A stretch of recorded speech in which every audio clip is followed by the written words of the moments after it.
I won't stay silent. I am committed to fighting for equality for all. I am fully committed in the fight against racism. I won't stay silent against racial discrimination and inequality.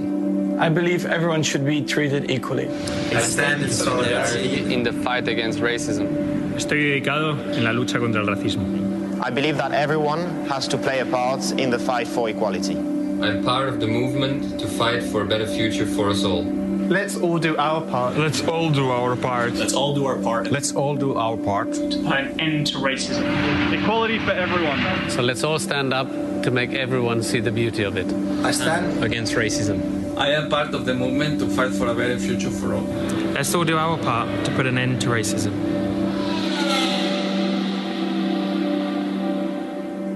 Formula One using the hashtag #WeRaceAsOne, with all of the drivers spreading their message and are now all united, standing on the End Racism board, and most of the drivers take the knee. 7 do not, the same that have not done for the last couple of Grand Prix.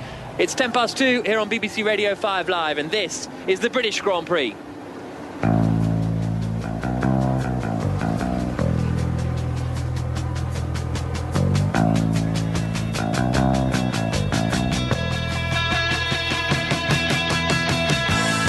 As the cars make their way then around on the formation lap, this is the grid. Lewis Hamilton starts on pole position for Mercedes. Valtteri Bottas will be alongside him on the front row. Max Verstappen, third in the Red Bull. Charles Leclerc, fourth in the Ferrari. Lando Norris is fifth for McLaren. Lance Stroll is sixth in the Racing Point. Sainz, Ricciardo, Ocon and Sebastian Vettel complete the top 10. Pierre Gasly's 11th, Alex Albon is 12th, then 13th won't be Nico Hülkenberg, an empty spot on the grid for him. Magnussen is 14th, Giovinazzi 15th, Raikkonen, Grosjean, Latifi, Kvyat and George Russell, the 20th of the 19 drivers that will start this British Grand Prix.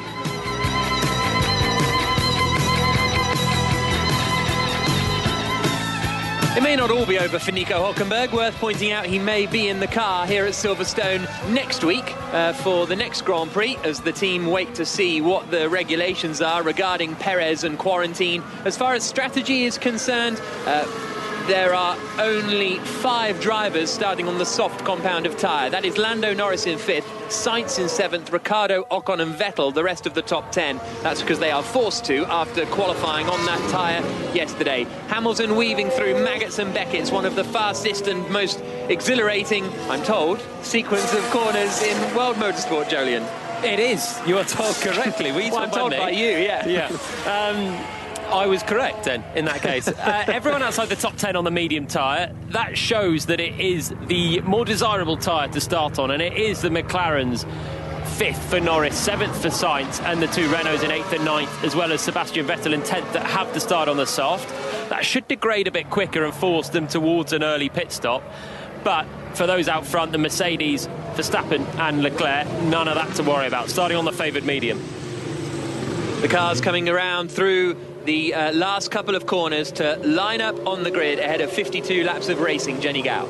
Yeah, Nigel Mansell used to say that the fans around Silverstone gave him up to an extra second a lap in advantage. Lewis Hamilton won't have the fans to cheer him on today, but there'll be thousands upon thousands of people at their home willing him on and willing everybody on for a great race. Hamilton now pulling up into pole position. The winner of the Grand Prix here last year. 2018 was won by Sebastian Vettel, but Hamilton the 3 years before that. And he has won the British Grand Prix 6 times at Silverstone. He's slightly to the left of his grid slot, not dead centre in it, which is a little bit interesting. As the final couple of cars come around the last corner, George Russell in the Williams, who was given a 5-place grid drop for going too fast under yellow flags yesterday in qualifying. Ironically, yellow flags caused by Hamilton after a spin. The first right-hander is flat out at Abbey, and then it's down to the heavy braking zone at Village. That's where most of the action is going to come on this opening lap. All cars are in position now. The British Grand Prix is about to get underway here on 5 Live. Away they go. It's not a good start from Hamilton. Bottas is going to get right up alongside him on the run into Abbey, and he's going to take the lead. Is he there side by side through the first corner? Hamilton holds on round the outside, and now Bottas is going to be under under pressure from behind. Charles Leclerc has got ahead of Verstappen and up into third. Bottas locks up. Verstappen is fighting back with the Ferrari. The Red Bull has the inside, coming into the left-hander at Village, but Lewis Hamilton has got away with a bad start and is in the lead of the race. Second is Bottas, third is Verstappen, but for how much longer? Because right behind him is Charles Leclerc coming down into the Brooklands, the left-hand corner. Lando Norris has a big lock-up on the left front and is sailing wide. His McLaren teammate Carlos Sainz trying to go around the outside of him, and I think he's managed to do it. So Sainz now is up into fifth position and is trying to challenge Charles Leclerc straight away as they come through Cox. So Leclerc's got a very slow run out of Luffield, darts to the inside, manages to cover it off, but Hamilton, Jolyon Palmer, really got away with that one. He really did. Norris has lost another place to Daniel Ricciardo as well, so what looked like a good start has gone bad for him, down to 8th place. Wasn't a good start for Hamilton though, but he managed to keep his foot in around the outside of Valtteri Bottas at turn 1, flat out at Abbey Corner, and he kept the place, so he got away with it. Bottas maybe blended out of the throttle there or didn't have the line, and should have taken the lead, didn't. Hamilton leading then as they come down to complete the first lap of 52 here on 5 Live at the British Grand Prix. Valtteri Bottas is running in second place in the Mercedes. Third position is Max Verstappen in the Red Bull. Fourth is Charles Leclerc. Fifth is Carlos Sainz. Sixth is Daniel Ricciardo. Seventh is Lando Norris. Stroll, Ocon and Vettel, the rest of the top 10. Gasly is up into 11th position. There's a yellow flag because Magnussen is off and in the gravel, and he might have had contact there because there is a wheel off his car. The front left appears to be totally ripped from the car of Kevin Magnussen. He's buried in the gravel trap and the safety car is deployed. Alex, we're just getting a replay of what happened, and Alex Albon went up the inside of Magnussen coming into the second part of club. Magnussen turned in and he was therefore sent flying into the gravel and then into the barriers, and it was the front left that came off that Haas safety car deployed. Quite high speed into the wall there for Magnussen, so out of the race, and Albon taking a big whack on the left front. Are you okay, Kevin? Are you okay? Yeah, good. Well, he's good in terms of he's okay, but he's not good because he's out of the Grand Prix. Was that a fair enough move from Albon? So Magnussen had a good start, was up into 12th place, but he got it wrong at the first part of club, hit the curb heavily on the right-hand side, which gave Albon half a chance to go on the inside. They could have ran side by side, I think, through that corner, and Magnussen maybe didn't know he was there and turned in. Albon had half a car alongside. Hopefully we'll get another shot of it. But it was a risky one for Albon, absolutely no doubt about it. Putting a car on the inside of a gap that usually you'd expect to close, but depends how far along the inside he was. If we get another look, it'll be better. It was opportunistic. He's made a few opportunistic passes the last few races, but this one, obviously, a little bit too much. I'm surprised his car's okay, to be honest. The front suspension seemed to be made of stern stuff. Maybe the Red Bull not so much after we saw the hit that Verstappen had in the wall last time. But yeah, I'm surprised his car's okay. They are at snail's pace right now behind the safety car, so he's not getting it fully tested, but looks to be pointing in the right direction.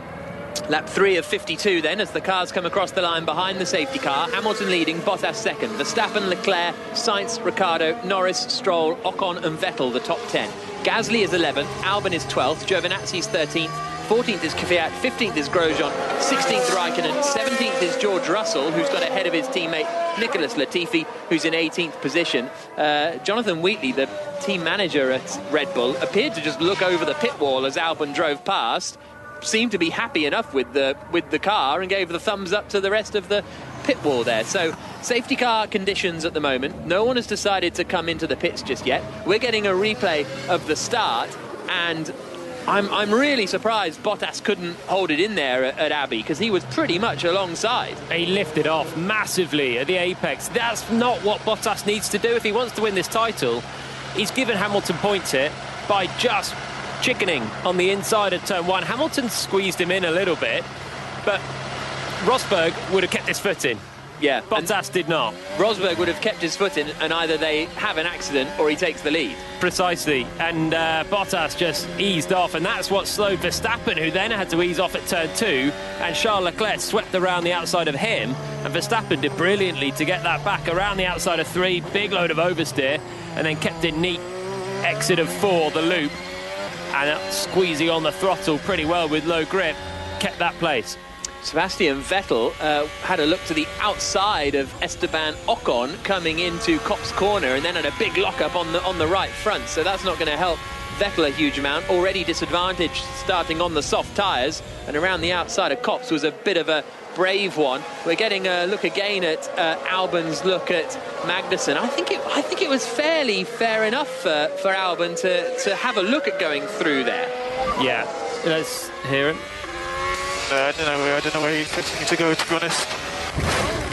That was the sound of Albon on the radio and Magnussen crashing into the wall. Yeah, I think because Magnussen made the mistake the corner before, that gave Albon the chance, and he was a fair way along the inside of Magnussen. Magnussen, I think, had to give him space on the apex. He didn't. He turned in, and it ended his race heavily into the barriers. I would say that is fair dues, really, from Albon. There was a gap there. He went for it. It closed, but it wasn't a late lunge. He had a good portion of his car up the inside, and Magnussen just turned in regardless, having made a mistake the corner before. So safety car deployed still here at the British Grand Prix. Lewis Hamilton leading, Bottas second, Verstappen third, Leclerc fourth, Carlos Sainz is in fifth position. Jolyon Palmer, myself, Jack Nicholls, and Jenny Gow with you for the coverage. Yeah, and just looking at pit stops and what we're expecting, we think the pit window will open around lap 16. Now, that was lap 16 if it was a normal race. Obviously, they've been under the safety car now for a few laps. Safety car won't really help anyone out because it's too early. The hard tyre could only last around 40 laps, they reckon, doing the math around this track, and the race, of course, 52 laps. So they'll keep on going, circulating on these tyres, see what they can do, but they reckon the fastest way to get around this race is a one-stop strategy, going from the soft tyre or the medium across to the hard tyre, somewhere between laps 16 to 24. The safety car will help out those that started on a soft tyre. It will help them go a little bit longer into the race. That's the two McLarens, the two Renaults, and Sebastian Vettel with his locked up right front from that Kopp's corner attack on Esteban Ocon on lap 1. So the more laps we cruise behind the safety car, we're now on lap 4, the further into the race those guys starting on the soft can go, and it will help their strategy a bit. Andrew Benson, BBC's chief F1 writer, is in the media centre at Silverstone, and actually safety cars are fairly common here, Andrew, which adds to the tyre intrigue. Yeah, it's an 80% historic chance of safety cars, and I guess that's just gone up a little bit with this one. Just listening to what Jenny said about the strategy there, it was quite funny to see the Pirelli strategy advice came through to us yesterday afternoon, as it always does, and it was predicting that the fastest race strategy was to start on the soft and then go on to the hard, and yet you're looking at a grid where Mercedes, both cars, one Ferrari and one Red Bull, all got through on the medium because they knew for sure that the medium then hard one-stop strategy was the quickest. So it happens quite a lot with the Pirelli strategy sheet, I'm afraid. But anyway, just parking that one for a minute. This helps everybody who wants to try and do a one-stop, which they'll all want to try to do on that front. And it's obviously going on for quite a while, this safety car, as they try and clear Magnussen's car away from that spot on the outside of club. And just on the Albon Magnussen incident, I completely agree with you two. He had absolutely every right to go there. He had a lot of his car alongside. Magnussen should have given him space. I think also it was it's a pretty much a flat-out right-hander, that second part of club, which I think is, if he were lunging it into a braking zone from that far back, then maybe you'd be like, okay, but it's a position where it's fairly straightforward to give someone room. Yeah, it's flat out if you're on the racing line, which is what Magnussen wanted to be on, but you can't necessarily take the racing line if there's a car on your inside, which there was, and only there because Magnussen had clouted the curb the corner before and lost a load of time and given Albon a sniff. So they could have easily run side by side there. Albon wasn't out of control of the apex. He simply didn't have anywhere to go when Magnussen turned into him. So two retirements in this Grand Prix, Kevin Magnussen and Nico Hülkenberg. What do they have in common? They were both teammates to myself. Correct. Jolyon Palmer's two Formula One teammates out of the Grand Prix. So's Jolyon Palmer, but that's best for us. Jenny, more news on Hülkenberg? Yeah, didn't start the race, unfortunately. They weren't able to fire up the power unit. They're investigating to find out exactly why, but worth bearing in mind when we talk about Mercedes, the reliability, it's a Mercedes engine in the back of that Racing Point. So huge disappointment for the team and for Nico Hulkenberg, hoping to get back into a car that could have given him a podium. He's never had one before, he won't have one now. And in my 2 British Grand Prix, I've experienced the Hulkenberg not starting the race in 2017 when my car broke down on the warm-up lap. And I've experienced the Magnussen of wheels coming off at pit stop. It wasn't a big crash into the wall, but had a pit stop and the wheels didn't go on. So bad times for me, bad times for them. If Jolyon Palmer had no luck at all, what's the saying? I can't remember. If he didn't have bad luck, he'd had no luck at all. That's the phrase at the British Grand Prix. Safety car coming in then. We're about to go racing once more. Hamilton is leading the way. Bottas is second. Verstappen is third. Leclerc is fourth. Sainz is fifth. Hamilton floors the throttle now, and he's got an excellent restart. Bottas half asleep, and he's got Max Verstappen right behind him as they come down into the final couple of corners. Verstappen looked a lot closer than he has ended up being, and then it's quite the queue back from Leclerc, Sainz, Ricciardo, Norris, Stroll, Ocon and Vettel. So Bottas, to me, looked as though he'd got a terrible restart and Verstappen was right with him, but Verstappen then suddenly dropped back quite a long way. Lando Norris is under big pressure here from Lance Stroll. Battle for 7th position. The McLaren driver holds it for the moment. Then Stroll is closely followed by Ocon. And Stroll has taken quite a tight line into the left-hander of Village, so he might be under pressure from Ocon out onto the Wellington straight. Hamilton holds the lead fairly comfortably. Bottas in second, Verstappen third, and Stroll is dramatically defending from Esteban Ocon coming into Brooklands, but he holds the position for the moment. DRS, the drag reduction system, where they open the little flap in the rear wing to increase straight line speed, not active yet. It will be in a couple of laps' time. But I thought Verstappen was right on the back of Bottas for that one. He was, because Bottas was completely asleep at the safety car restart. Hamilton went earlier than he'd obviously ever expected. He then, though, did do a very quick final couple of corners, which extended the gap to Verstappen, and he stayed with Hamilton at just under a second's gap. But the safety car restart's always a chance to try and pressurise the guy ahead into a mistake, and Bottas just wasn't ready for that one. Lap 6 of 52 on the British Grand Prix here on 5 Live. Stroll under pressure again from Esteban Ocon, coming down into Stowe Corner. Does a very late defensive dart, does Stroll. Ocon still gets the inside line, can't quite make the move stick. So the pink Racing Point holds off the yellow Renault for the moment in their battle over 8th position. And Alex Albon pits then. So Alex Albon into the pit lane.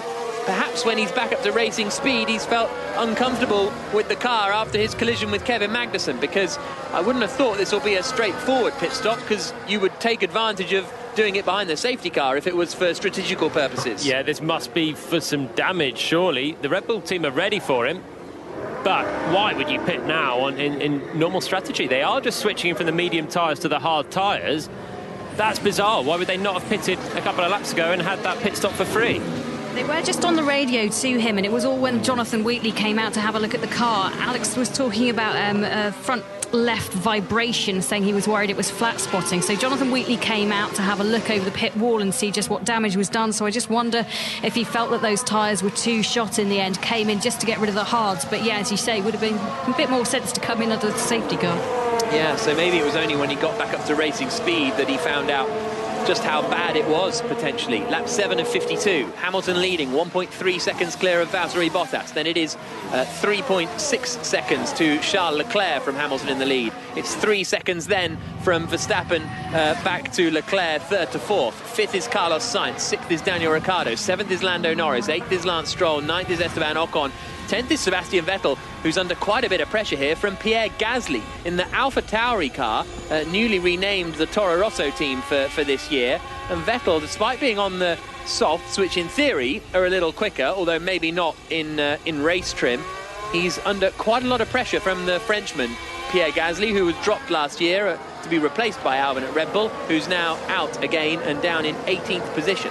Ferraris are both really struggling. Leclerc is a second slower than Verstappen ahead, nearly 2 seconds slower than Hamilton out front. So the man in fourth is dropping back quickly from the leading trio, and he's got a big gaggle behind him of Sainz, Ricciardo, Norris, Stroll, Ocon, and then the Vettel-Gasly fight as well. Pretty much everyone still nose to tail behind Leclerc, and Ferrari's race pace not looking so quick. Lap 8 of 52. Hamilton leading the Grand Prix, 1.5 seconds ahead of Bottas, Verstappen in third, and as you say, Leclerc fourth, his teammate at Ferrari, Vettel in 10th. Really struggling this year, Andrew Benson, the Ferraris. Yes, so we saw this on Friday, Jack, actually, in second practice. Their race pace was atrocious. Leclerc was nearly 2 seconds off the pace of the Mercedes on race pace, and at the end of that day, he came out and said they tried a radical setup, downforce level he was referring to. And they were showing, and the car was quick on one lap, but not over a race run. They were damaging the tyres. Now, he said then that they would analyse the data and work out what would be the best compromise, but they stuck with that low downforce setup for qualifying and race, because you can't change the car between qualifying and race because of the Parc Fermé regulations. And I mean, they've done it to get a good grid position, but what we're seeing here, I don't know whether people will remember the late 90s and early 2000s, what was referred to as the Trudy train, where Jarno Trulli would qualify really well and then spend the entire race with a gaggle of cars up his back. I thought this might happen with the Ferraris, and lo and behold, this is exactly what we've got with Charles Leclerc right now. Yeah, indeed. He's running in fourth position, and then everybody queued up behind him. Sainz, Ricciardo, Norris, Stroll, Ocon and Vettel, and then indeed that queue from Vettel backwards as well. Although, to be fair to Vettel, he seems to be a little bit stuck behind Esteban Ocon in 9th position at the moment. Lap 9 of 52. Hamilton 1.7 seconds ahead of Valtteri Bottas, so not pulling away rapidly at the front. I have to say, they pretty much matched each other on the last lap.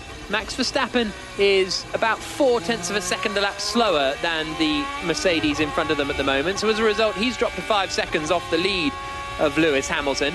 The sound you can hear is Sebastian Vettel, just coming into the right-hander of Copse Corner now, down 2 gears, back on the power, and then accelerating towards Maggots and Beckett's, approaching at 190 miles an hour, turning left at 190, then losing a bit of speed down to 160, and then to the slowest corner, a measly 120 miles an hour, before he gets back on the power, up to 200, down the hanger straight again.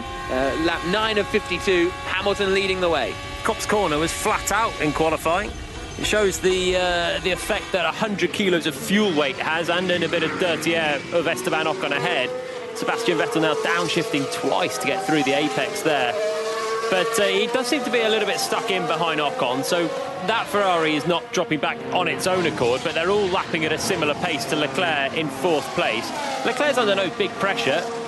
Carlos Sainz and Daniel Ricciardo just behind, not really catching him, and they're a couple of seconds back, but it's just the rate he's dropping away from everyone ahead that is a very fast rate. Over a second again, slower than Verstappen. And Verstappen's dropping half a second a lap from the Mercedes. So Hamilton's lead still 1.7 seconds. Bottas in second, Verstappen in third. Leclerc is in 4th position. And this train actually, as I say, to be fair to Vettel, is growing a little bit behind Esteban Ocon in 8th position in the Racing Point. He's looks to be out of range really of Lance Stroll in 8th in that Racing Point. Ocon 9th in the Renault, I should say. Hamilton continuing to lead, 1.5 seconds clear of Valtteri Bottas at the front of the field. Verstappen 3rd, Leclerc 4th, Sainz, Ricciardo, Norris, Stroll, Ocon and Vettel the top 10. Outside of the top 10 is Pierre Gasly, Antonio Giovinazzi, Daniel Kvyat, Romain Grosjean. Raikkonen is just in front of George Russell, who's in 16th place. Nicholas Latifi's in 7th. Last of the runners, Jenny, is Alex Albon. Yeah, but the team will be hoping down at Red Bull that he's done his one and only stop for this race. They pitted him from a medium tyre onto a hard tyre. Now, officially, Pirelli reckon that can only do 40 laps, but he might be able to stretch that to 45, I reckon, as the car gets lighter and lighter and the fuel is used up. He's got a new race engineer this weekend as well, Simon Rennie, who used to be Daniel Ricciardo's race engineer at Red Bull. So he'll be trying to calm him down and just go, OK, hold fire, we will get back to being in some kind of a race at some point. Carlos, field is quite compressed at the moment. Field is quite compressed, so we're looking for plan A, target lap. So Carlos Sainz being told the field is quite compressed at the moment, and he's the first of the drivers that is on the soft compound of tyre as opposed to the mediums in 5th position. So presumably that's going to affect when he can make his pit stop. Well, if he pits now, the field is so compressed that he'd go from 5th to plumb last, apart from Alex Albon, who's already pitted as well. So target lap, I don't know if that's earlier than they were otherwise thinking, or keep going slightly later. Right now, he's in 5th and doing well. But remember, on the soft tyres, which will degrade slightly faster than everyone on mediums. And already the medium runners are looking a little better. Lance Stroll putting pressure on Lando Norris for 7th, and Pierre Gasly's very close behind Vettel as well for 10th place. Lap 11 of 52. Hamilton's lead comes down to 1.2 seconds on that last lap. Valtteri Bottas has done the fastest lap of the Grand Prix and taken a good couple of chunks there out of Lewis Hamilton. Lance Stroll is struggling a little in 8th position in the Racing Point in what, in theory, should be a pretty quick car this weekend, but I don't think Stroll's made the best of it, to be perfectly honest. He's running in 8th position at the moment. Still a long way to go in this Grand Prix. Also worth pointing out with Albon that with the high chance of safety cars, I think, was it 2018 here, where we had about 3 or 4 safety cars, which led to a very, very busy Grand Prix. It was the day after England beat Sweden in the World Cup, and that was a great race. So Albon sort of pootling around on those hards could come into play if there's a safety car later on. And even if he doesn't have to pit again, he may yet end up in the battle for points. Here's Lando Norris. Lando, if we can look after the front left a bit and keep Stroll behind, that will be good for us. It's going to be a struggle. Doing the two combined is not an easy thing. Look after the front left. It's going to be important because there's a lot of fast right-handers, and the front left tyre is the one that takes most of the load. The way to look after it is basically to go slower through the apexes of those fast corners. So the engineer asking him to go slower in some corners but still keep the car that's raging in his mirrors behind. It's a tricky compromise there for Norris. He's under pressure. Stroll, he has dropped back at the start of this race, but he is in a quick car, as you say, Jack, and he's looking to pass Norris. Oh, someone's off at Maggots and Beckett's, and it's a big one. And it is Daniel Kvyat in the Alpha Tauri, has gone off big style, ripped the left rear off the car, and there is another safety car. Very, very unusual position there for Kvyat. He must have had contact. I think he's gone side by side into Maggots and Beckett's with someone potentially, because otherwise it's a failure on the car. Safety car deployed, teams getting ready to pit their drivers potentially, but a big crash for Daniel Kvyat, the Russian. And everybody now pouring into the pits. I don't think the Mercedes have, though, interestingly. All the soft tyre runners are in, and a few chances from outside of the top 10. Everyone else that started on a medium carries on, including the top 4. And Lance Stroll, then, who won't need to pass Lando Norris after all. I wonder if Kvyat was racing with his teammate, Pierre Gasly. They were quite close in the battle for 11th place. Gasly bottled up behind Vettel, and Kvyat's car is wrecked in the fastest part of the circuit. Huge gravel plume that came up. He's out the car, he's okay, he's looking around at it disconsolate, because that is a lot of damage, and I'm sure quite an achy Russian. So I wonder if the front runners were past the pit entry. We're about to see what happened here to Daniel Kvyat. No, he's by himself, left rear failure by the looks of it, and he has gone hard into a concrete wall. Yeah, straight head on as well. Nose cone first, and it's a suspension failure for Kvyat. He wasn't close enough to Gasly ahead. This is the sound of it. Oh, that is a big hit into a concrete wall, I tell you. Oh, guys, I'm so sorry. I don't think it was... okay, Danny? Yes. He's turning into that left-hander at around about 180 miles an hour, so maybe down to 120 by the time he hits the wall if he's lucky. That's a huge crash for Kvyat. If that, I mean, it's huge impact. You don't actually, that first left-hander is very easy flat out. It's barely a corner where Kvyat lost it. It looked like a rear suspension failure, the way it suddenly snapped like that, but Kvyat apologising to the team suggests he doesn't know that or doesn't think that. Yeah. So that was a strange one for him. Huge accident. I'm glad he's okay after that, because the G, when he hit that wall, would have been massive. Front runners are in, Jack. Yeah, Hamilton pits, Bottas pits. They immediately go back out onto the circuit, as does Max Verstappen. Charles Leclerc, is he going to come out? Yeah, Verstappen comes out well in front of Leclerc, in fact. Verstappen's out of the pits before Leclerc's kind of even in it, and it's a bit of a slow stop for the Ferrari team as well. So we'll see whether this shakes anything up at all. The front runners were past the pit lane entry when the yellow flags came out, I believe. So that's why they couldn't pit straight away. Lance Stroll into the pit lane as well. And the reason that I point out it's a concrete wall that Kvyat has hit is because in most places around the track where you're likely to have an accident, you have layers and layers of tyre barriers, or a thing called Tech Pro, which absorbs a lot of the hit, whereas a concrete wall does not. Daniel Kvyat gives the cameraman a hit that's trying to film him, so a very frustrated Russian. And I'm sure hitting tyre barriers at a high speed is not a pleasant experience, but straight into the concrete is a real tough one for Kvyat. So safety car deployed. Hamilton leads, Bottas second, Verstappen third, Leclerc fourth. Romain Grosjean is up into fifth position. He hasn't pitted yet for the Haas team. He's the only driver that didn't pit under the safety car conditions, and now he's up in fifth place. So that's a bit of a random strategy call from the Frenchman for the American team. Sainz and Ricciardo are sixth and seventh. Norris is eighth, Stroll is ninth, Sebastian Vettel is 10th. So Ocon is the loser, I think, in that round of pit stops, because he's emerged behind cars that he was in front of. Giovinazzi, Gasly, Albon, Russell, Raikkonen and Latifi, the 17 runners. Russell has got ahead of Latifi in that spell too.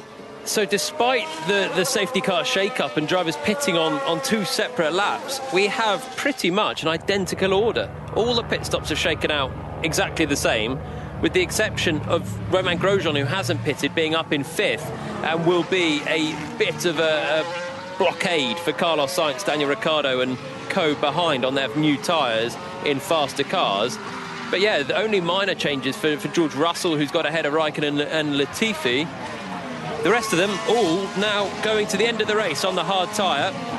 No more strategy at play, unless there's more safety cars, but we did say there is a reasonable chance of safety car at this Grand Prix, and we've already seen two of them in the first 14 laps. Yeah, exactly. So we are behind the safety car, and I think we will be for a couple more laps, because the marshals haven't started moving Daniel Kvyat's car yet. A reduced amount of marshals at the British Grand Prix this year, obviously due to COVID secure regulations, and a lot of them listening on the radio, because there's no trackside public address this weekend. So good afternoon if you're a marshal at Silverstone. Thank you for your work, but also if you're at Maggots and Beckett's, then you probably won't be listening to us right now because you're clearing up Kvyat's car. Daniel Kvyat then, Jenny, our third retirement from the Grand Prix. Yeah, he'll be on his way to the medical centre to get checked out. As you say, a very big impact for him. It's such a shame because it actually made up a huge amount of places. He was up 6 places from where he started the race when he crashed out. So he'll be hugely disappointed. I tell you what, that Alpha Tauri is a compact car now. It's just getting packed up, all of the pieces chucked on top of each other and into the little driver's cubby hole, and away it will go. It'll be heavy though, so back end will be wedging down if it gets taken out of the way by the tractor, which is just being put into place.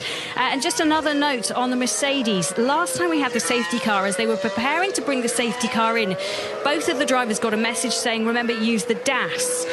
So I would expect this to be another situation when the restart happens, that the drivers use their dual axle steering system to do magical things with their car. It's all about toe in, toe out, all that sort of stuff, which I'm sure Jolien can tell us about in a minute, to get the best out of those tyres and prepare them for the track, Jolien, when it goes live. Yeah, that's one of the innovations Mercedes have got this year, the changing the toe settings, which will basically just scrub the tyre slightly against the surface of the tarmac by the drivers pulling and pushing the steering wheel.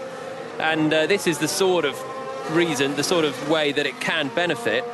Kvyat's crash, I'm sure it was a right rear issue, maybe a tyre issue or a suspension issue, because watching it again, the right rear looks to be pointing the wrong way before he even hits the wall.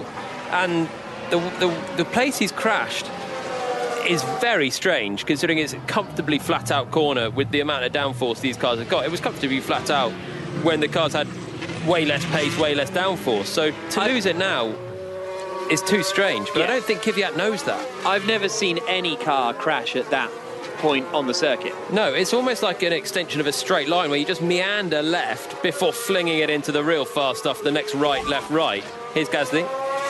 What's happened to Danny? We are still investigating. He lost it turn 10, 11. Is he okay? He's okay, yes.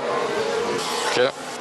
So Gasly asking about the well-being of his teammate. Even the team saying he lost it turn 10 and 11. Yeah, that's probably the best thing to tell the other driver, unless you want to pit him and retire him from the race. You don't want to say he had a huge suspension failure or a puncture or something at that part of the track, because you might give Gasly the gym jams. Have you Have you had that ever, where, oh, yeah, Hulkenberg had a brake failure, but you're fine, honest? No, I haven't. The biggest one I had was Kevin Magnussen hit the wall at the top of Eau Rouge, right behind me, but it was driver error rather than anything else, which is kind of what you want to hear if your teammate has a big crash. You don't want to hear that his car's failed, because there's a reasonable chance your car that's built to the same spec will also fail. But I do think that looked like a rear right issue for Kvyat. He doesn't seem to know it, and that's why he nudged the camera out of the way when the cameraman was filming him, leant up against the barriers. And it's as if he seems to be taking all the blame for that himself right now. Maybe we get a better slow-mo shot of the right rear, it'll be more categoric, but it looked to me like it was definitely a right rear failure. Just spoken to the team at AlphaTauri to ask them if they knew if it was a suspension or tyre failure, what the guys were thinking, and the message that's come back saying we do not have evidence of any failure at the moment. Interesting. And I guess if you are Kvyat, you would be annoyed if you crashed on basically a straight.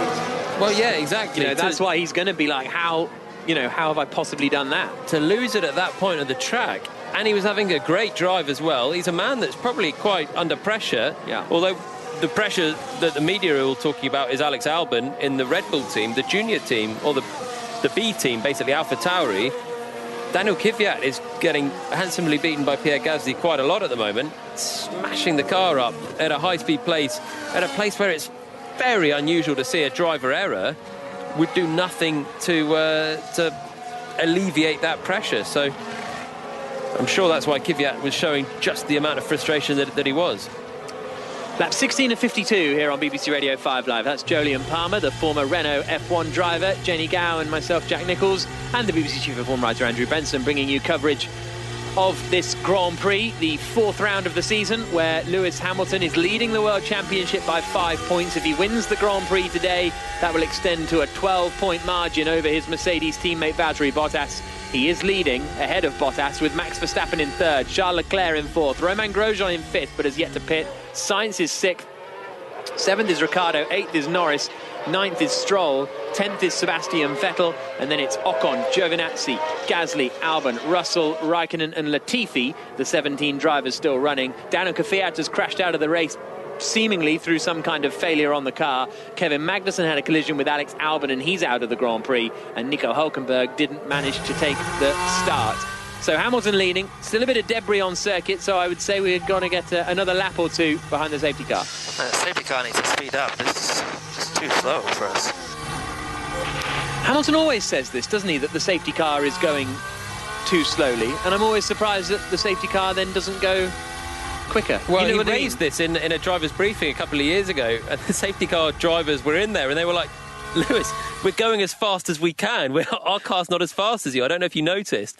But were you in there? Were you in that one then? Yeah. I was in that one, because Hamilton is always complaining, and Formula One tyres are designed to go at very high speeds, which generates a lot of temperature. When the temperature falls, the tyres just simply don't work, and it's like driving on ice sometimes. So Hamilton there clearly concerned that his hard tyres, which will be the hardest to warm up, are going to be very cool when this race gets restarted. The Kvyat car is now being winched away.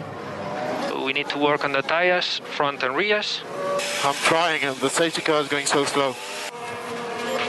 So Leclerc being given basically the same message there.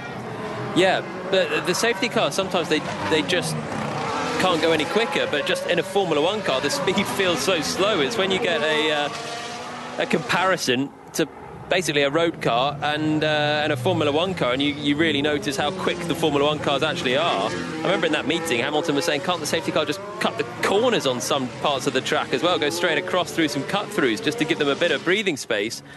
But it looks like, if anything, they are getting a bit more breathing space now. But those hard tyres will be really difficult to warm up. 21 degrees out there, air temperature, which is just an all right British summer's day, isn't it? But it's not super hot, which is what, again, we're more used to in Formula One, racing in places like Bahrain, Abu Dhabi, even Hungary last time out as well. So this is going to be a challenge on the restart. Quixotic Geek, using the hashtag BBCF1 on social media, points out another excellent drive from Bernd Mailander, who is the driver of the safety car. Here is Lando Norris. Daniel's leaving way more than 10 car lengths. He leaves a massive gap to Carlos, like 3, 4, 5 seconds, and then pushes. Understood. So that's Norris basically accusing Daniel Ricciardo, who's in 7th position in between the two McLarens, of going really slowly behind the safety car and then going fast for a little bit and then slowing down and then going fast to try and eliminate the problems we were just discussing of going too slowly and basically trying to gob him in, really, and get him in a bit of trouble so that he can get a place. It's exactly that.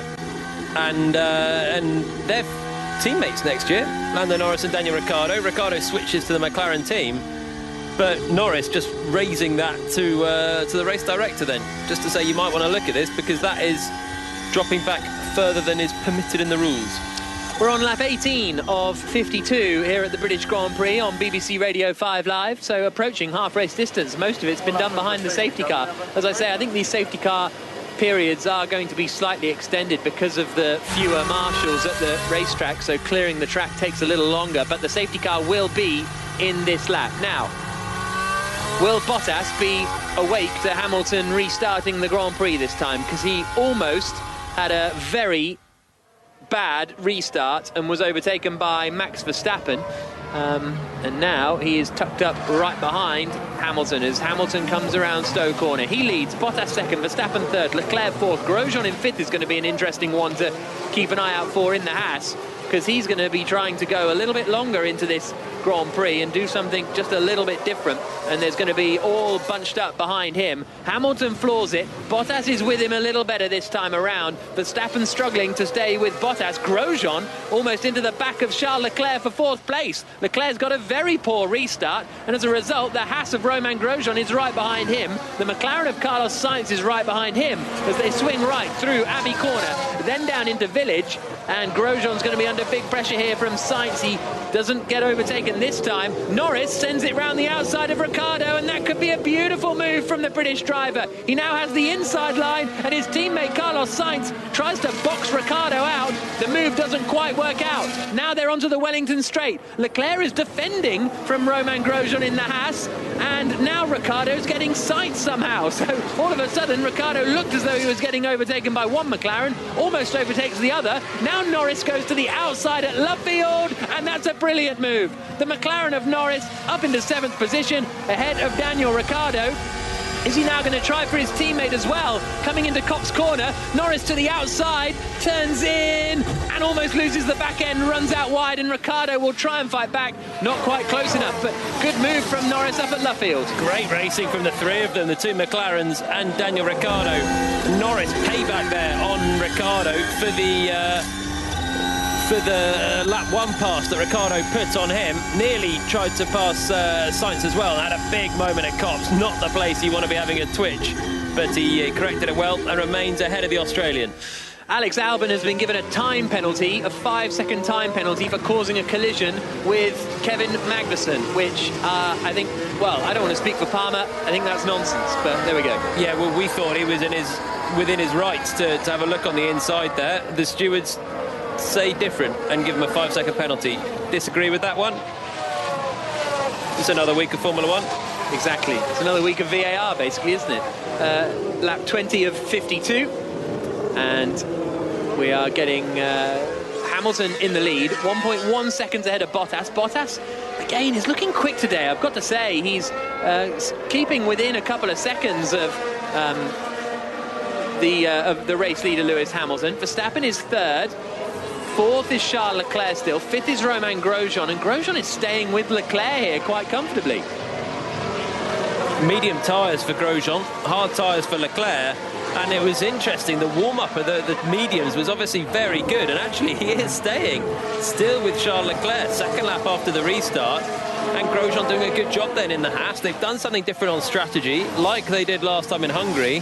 There it worked. Here they're going to need another safety car or something to make this one work, but I like what they're doing.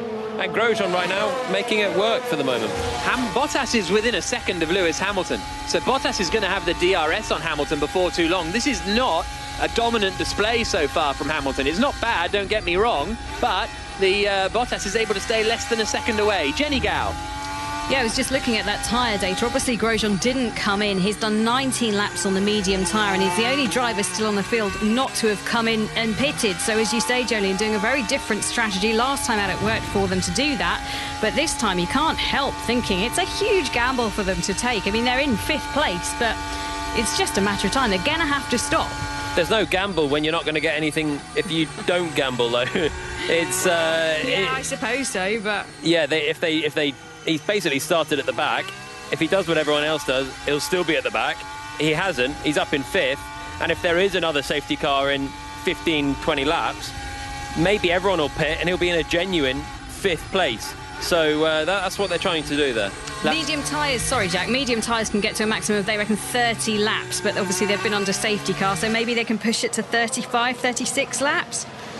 Yeah, maybe even 40. We've had a lot of laps under safety car, to be fair. So, we'll wait and see what happens with Romain Grosjean. Still running in 5th position at the moment, only half a second ahead of Carlos Sainz. Hamilton set the fastest lap of the race last time around, but he's still only 1.2 seconds ahead of Bottas. He's broken that 1 second barrier within which Bottas will get the drag reduction system at various points on the circuit, but not enough to really be pulling hugely clear. Grosjean is under big pressure now from Sainz. Sainz goes to the inside. Grosjean very rudely comes and tries to block him off a little bit. Holds onto the place for the moment, Romain Grosjean, but he did the kind of driving I don't really like to see personally, where he just wiggles over randomly once Sainz has made his move to the inside. Hamilton does another fastest lap of the race, but the gap is still 1.2 seconds for the lead.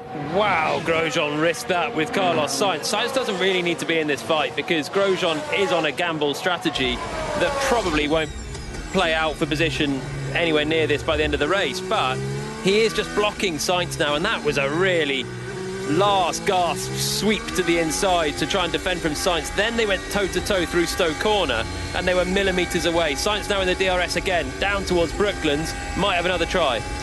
Sends it to the inside, not quite able to do so. So Grosjean in the Haas in 5th position, Sainz and Norris in the McLarens in 6th and 7th. 8th is Daniel Ricciardo, 9th is Lance Stroll, 10th is Esteban Ocon. Vettel now drops outside of the top 10 and the points-paying positions, because I think he's been passed by Ocon, hasn't he? He had got ahead of Ocon at one point. He changed direction. Dangerous driving. Oh my God. Copy, we saw it. Yeah, the replay from Sainz actually made it look worse. I thought it might make it look better. No, it wasn't very clever, that from Grosjean. A late swerve that Sainz actually had to get out of the throttle, and then they so nearly collided at Stowe as well, where Grosjean barely gave him enough space on the inside. He's going again now, Carlos Sainz. Again, Grosjean comes across, but Sainz gets the move done this time, and into Stowe Corner. Carlos Sainz is up into 5th position. Grosjean 6th. Bottas sets the fastest lap of the race, and there's still just a second between the two Mercedes as they come across the line. They are going at it. Hammer and tongs up at the front. Really good race between Hamilton and Bottas. Still just over that second gap. Just if Bottas can get within DRS, he'll get the drag reduction system and maybe be able to attack Hamilton down the 3 straights around this circuit, where you'll be able to gain that advantage.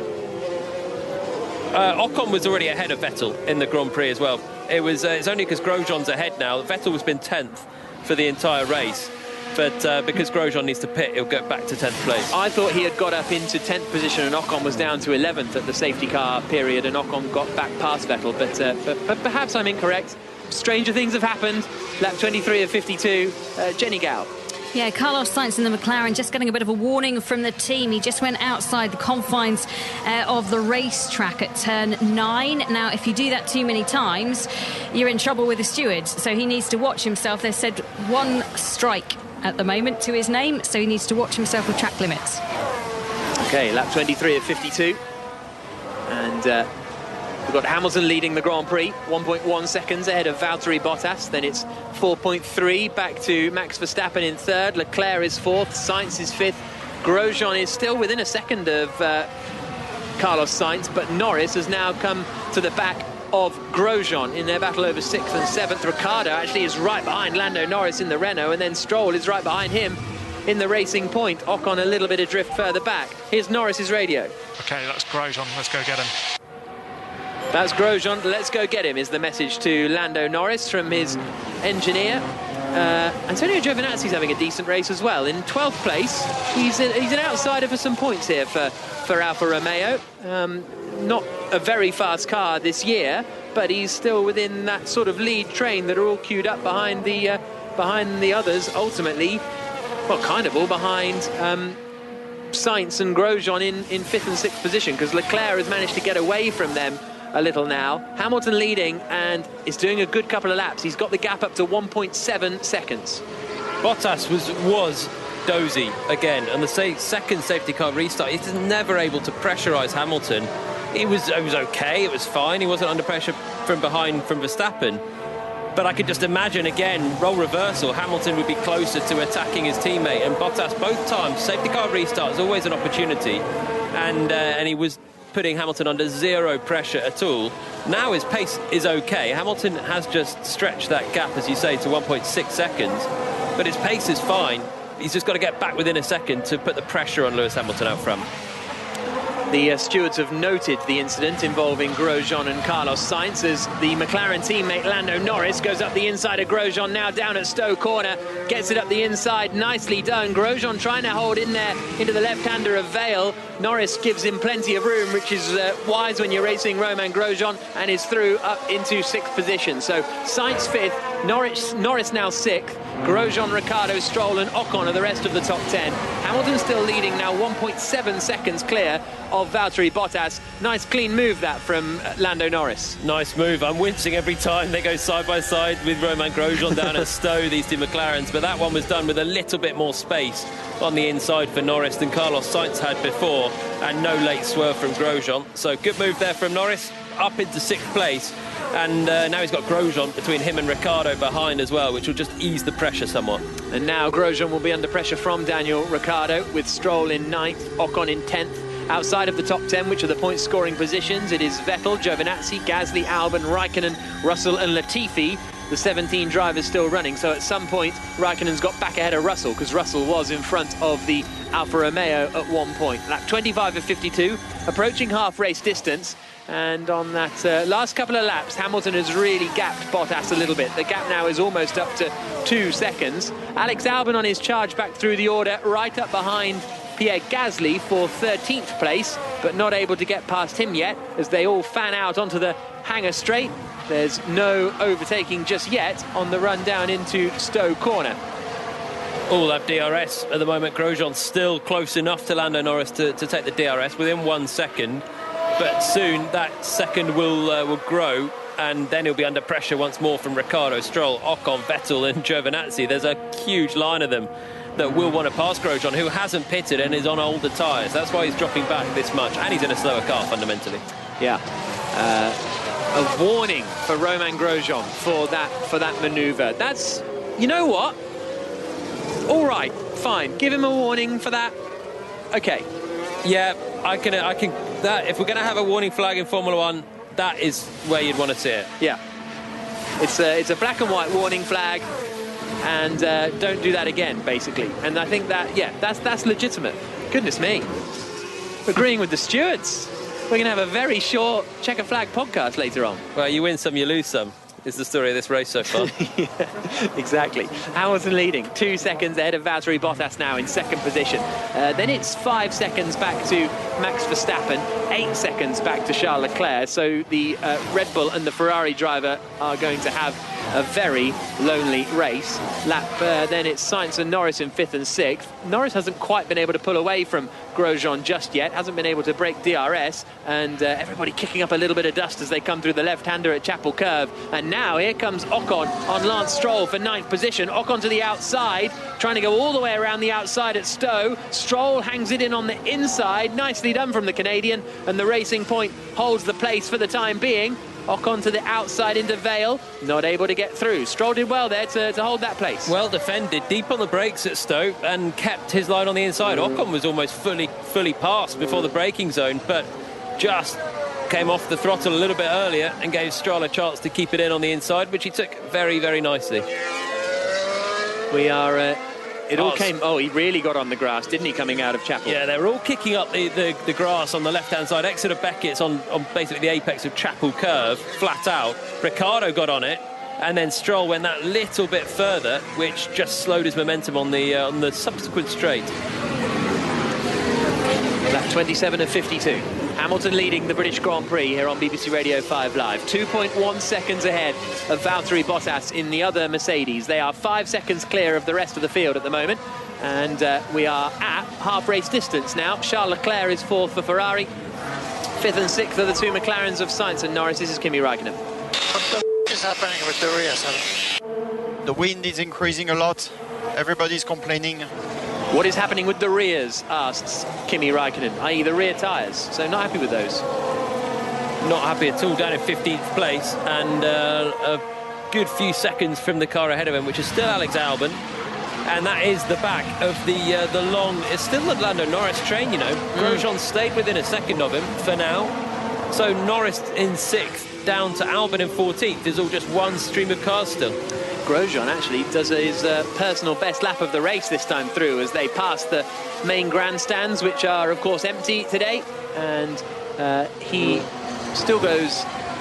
Yeah, he goes 0.2 of a second quicker than Lando Norris in front of him. But Hamilton is bossing it out front. 1.8 seconds the gap between he and Valtteri Bottas. Everybody is pitted in this Grand Prix except for Romain Grosjean, who is still out there on the medium tyres. The Haas team taking a bit of a gamble, hoping that there will be another safety car or some such in order to give them an opportunity to get a good point scoring position, because the Haas team are struggling this year. Grosjean running in 7th place, his teammate Kevin Magnussen out of the Grand Prix at the moment. I say at the moment, he will be for the rest of the Grand Prix, and he's not coming back into it. But Hamilton leading 1.6 seconds ahead of Bottas, though. Bottas is having I would say, a good race here. He has been keeping Hamilton honest. Hamilton stretched the lead to 2 seconds. Bottas is bringing it back down to 1.5. It's a stronger race performance from Bottas than we've seen over the last couple of Grand Prix. Yeah, any mistake from Hamilton and he'll be under pressure from Valtteri Bottas. I wonder how much Hamilton's just tempering his own pace right now. Bottas does fastest lap in the Grand Prix, half a second quicker than Lewis Hamilton on the last lap. That's why the gap has come down to, well, a second and a half. Not all that much, but yeah, I wonder if Hamilton's just measuring his pace right now, so he's got something in the tank later on. But where he is, any mistake, bit of a lock-up, run wide, and Bottas will be within a second and able to pressurise him for the lead. Max Verstappen very lonely in 3rd position in the Red Bull. The same is true of Charles Leclerc in the Ferrari in 4th. Also true of Carlos Sainz in the McLaren in 5th, because he's 2.5 seconds ahead of his McLaren teammate Lando Norris, who just now has managed to get more than a second ahead of Romain Grosjean in 7th position. So now that'll bring Grosjean under pressure from Daniel Ricciardo, because Grosjean won't have the DRS. He'll be the first driver that is a little bit slower on the straights, and he's got a Ferrari power unit in it, which is not particularly strong. So Ricciardo could be looking good before too long. Stroll having a fairly anonymous race, I think, in 9th position in what is a very quick car, the Racing Point. He's not able to make a huge amount of progress. No, he was on the back of Norris earlier on, but he's dropped back, and Norris, of course, passed Daniel Ricciardo. So there's now a couple of cars between them, because Norris then passed Romain Grosjean as well, who's still yet to pit. Just having an ordinary day in the office, but he's very close to the back of Ricciardo now, Lance Stroll, in what should be a quicker car. Certainly should have more straight-line speed with the Mercedes power unit against the Renault, and then the Ferrari power unit ahead of Grosjean as well. So he could yet make some progress, Stroll. It's Harrogate versus Notts County in the National League playoff final at Wembley this afternoon, and we've got a goal. Mark Scott. That's right, Jack. Inside of 5 minutes, Harrogate have the lead. Ryan Fallowfield's low first-time ball in from wide right, slid in really cleverly by George Thompson. Dream start for Harrogate. They lead Notts County 1-0. We'll keep you up to date with that 3 o'clock kickoff. So as Mark says, less than 5 minutes played there, and we're on lap 30 of 52 in the British Grand Prix. Hamilton's lead 1.6 seconds to Valtteri Bottas in 2nd, Verstappen in 3rd, Leclerc 4th, Sainz 5th, Norris 6th, Grosjean, Ricciardo, Stroll, Ocon the rest of the top 10, Vettel in 11th, Giovinazzi 12th, Gasly 13th, Alex Albon in 14th, still unable to get past the man he took the seat of last year, Pierre Gasly in the AlphaTauri. George Russell is back ahead of Kimi Räikkönen, so he's now 15th, with Raikkonen 16th and Latifi in 17th position.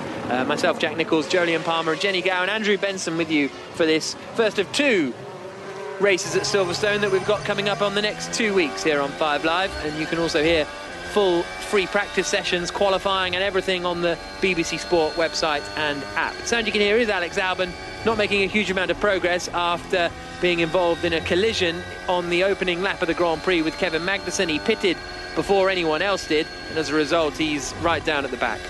And he's got a 5-second penalty to take as well. Oh, yeah, that too. Will be added to his race time at the end, unless he makes another pit stop where he'll have to take it then. Fastest lap for Lewis Hamilton. 0.2 quicker than Valtteri Bottas, but the gap remains at 1.6 seconds. Pierre Gasly has just gone around the outside of Antonio Giovinazzi in the Alfa Romeo. So the Frenchman passed the Italian, and Albon pits again. So he will serve his 5-second penalty here. Not quite sure why he would be pitting. It feels like a kind of time to wait for a gamble, but maybe this is the gamble from Red Bull. Well, better to take it now, take the 5-second penalty, and then if there's a safety car and some kerfuffle late on, he won't have that still hanging over him. So he comes in. Oh, he's at it. They're now waiting for 5 seconds, and now they start to change the tyres, and the mediums go on, and out goes Albon. So a good 2.6 second pit stop from the Red Bull team, but at 5 you get to 7.6, and Albon's back out on his way. So yeah, very much waiting for something to happen now, Alex Albon. Yeah, but another safety car, another moment, and he'll be sort of back in towards contention. It's a long way back for him though, 17th place at the moment. Next car ahead of him, Nicholas Latifi, who's on the back of Kimi Räikkönen. Whoa, what a fall from grace for Kimi Räikkönen. Former world champ in 2007, was front running with Ferrari in this race a couple of years ago, and now he's fighting off Latifi for last place, and he's complaining about the car as well. Rear's going, and not happy days there. Antonio Giovinazzi is under investigation for a safety car infringement. We got the black and white flag for moving under braking on sights into 15. Are you kidding me? Oh, let's off of the track. Don't think that's the argument. I think it's the lateness of the move. Grosjean's a strange one because he's the head of the Grand Prix Drivers Association, and that's why I find his on-track stuff so baffling, because he drives like he's not and like he doesn't care about safety, but then outside he's all about safety. Well, I've often found Grosjean's racecraft questionable. I know I'm nudging you on this one. I'm poking the beast here. Yeah, I just find his racecraft questionable. And again, I find it questionable there. And so do the stewards, to the point they've given him a black and white flag. Basically, a soft indiscretion that didn't really cause any harm. But he just seems to have a very different idea in his head on what's acceptable and what's not. So I think he genuinely doesn't believe that when he turns into people 4 races out of 5, that it's ever his fault. And when he moves a little bit late, I don't think he ever thinks that it's his fault. I actually agreed with him for the first time in the last race in Hungary when Albon went for a bit of a lunge and they touched. I thought, for once, you know what, I think he's got a point. But generally, he seems to have a different view, I think, on the realities of racing compared to most. I think he means well, but yeah, just I don't understand it sometimes. I should clarify, he's a director of the Grand Prix Drivers Association. He's not in charge of the Grand Prix Drivers Association. He's a vocal character. He likes to take responsibility in these briefings, and that's why I think he's got that role. Nicholas Latifi to the outside of Kimi Räikkönen and past Kimi Räikkönen. So Räikkönen drops to 16th and effectively last, bar Alex Albon. And the Williams up into 15th position. So that's 14th and 15th now, Jenny, for Williams. Yeah, and Latifi's just been on his radio actually telling his race engineer, you know what, you don't have to tell me when to press my overtake button, I can kind of work it out myself. He sounded like he was a little bit frustrated by the perpetual press now. So he's just reminding the team that he is an F1 driver, he can work out when to do it, and he's done it quite nicely and seen off Kimi Räikkönen. Well done, Nicholas Latifi. I presume, though, you don't just press the overtake button when you're physically making an overtake, right? It gives you more engine power, and when to use that and where to use that around the track is probably a calculated thing rather than a driver thing. I can imagine if you've heard it for one lap, you don't need to hear it for the next lap and the next lap and the next lap too, Jodin? No, well, you do basically use the overtake button to make an overtake. And that's it. It's because the rest of the energy deployment is done automatically, so you don't need to manually do it every lap. But then you can press and hold and just basically get your full energy deployment when you want it. Obviously, the engineer must be doing that in terms of maybe getting him a bit closer into Cop, so then he's closer again on the hanger straight, and just using some to get close and then the rest to pass Kimi Räikkönen, which he's just done very nicely. But generally, you do just use it all in one shot when you've got it to make the pass. Overtaking opportunities don't come around all that frequently, so you need to have some energy stored up in the battery to deploy, give yourself another chunk of power, a bit more straight line speed, and the best shot you can of making the move cleanly.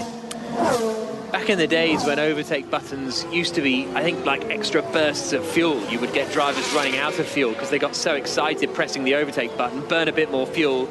They knew they only had 5 chances to push it during the Grand Prix. They'd use it 7 or 8 times and run out of fuel.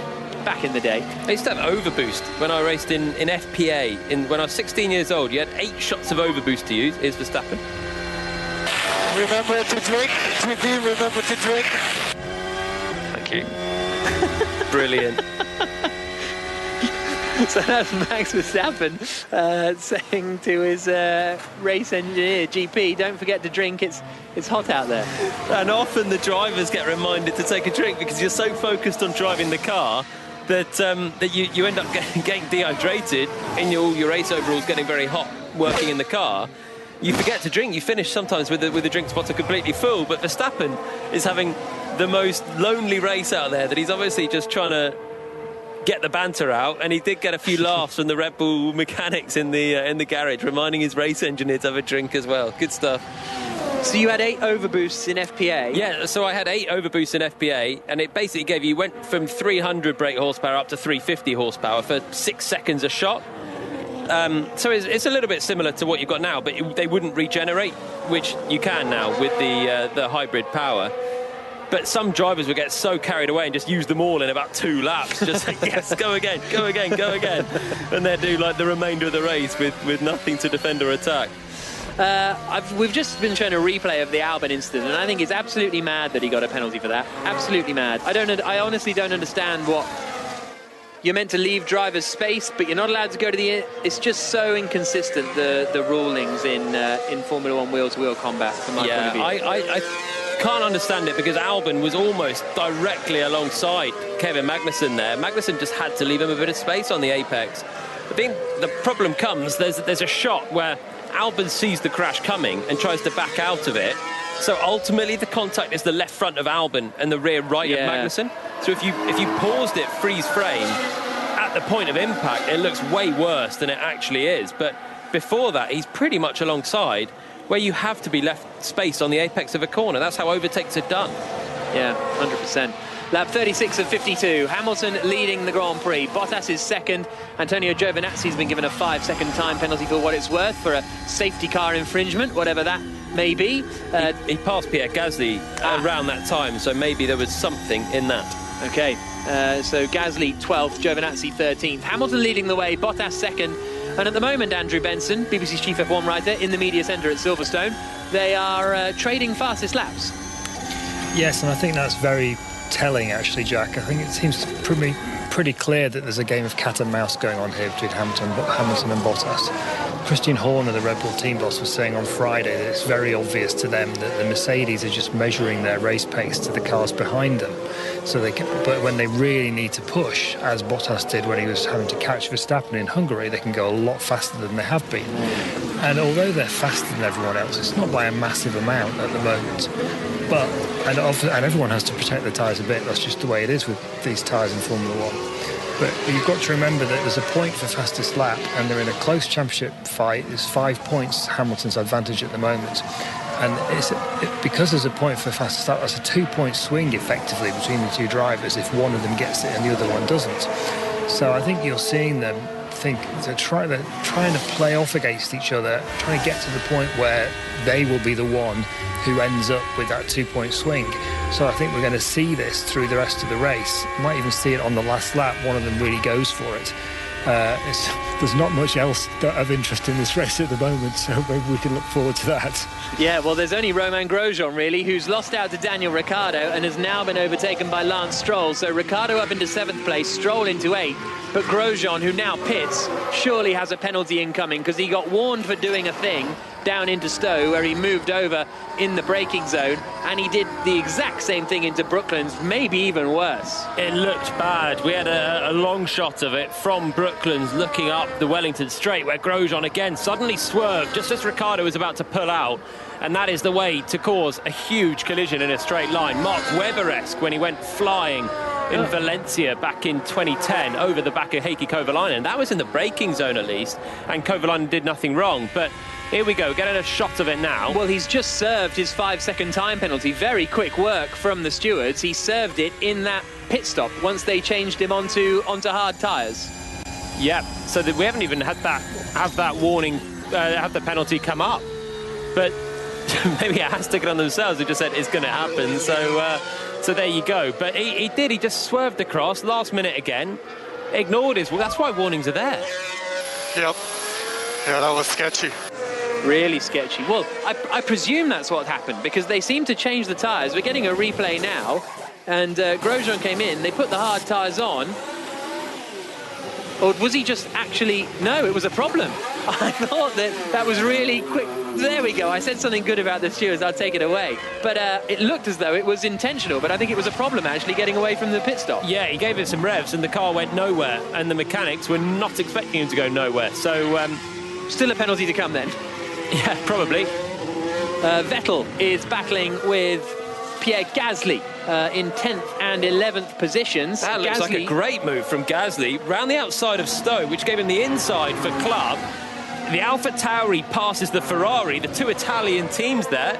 Not the way round you'd expect the overtake to come. But Gasly up into the points with what looked like a really smart, brave overtake around the outside of Stowe, which was completed at the following corner. And these two now are on identical tyre strategies as well. So before, Vettel started on the softs, and that's why he could have been in a little bit of trouble. But now he and Gasly are both on the medium compound of the hard compound of tyres. So that is just a pure pace overtake for Pierre Gasly on Sebastian Vettel, who is having a horrible weekend at the moment.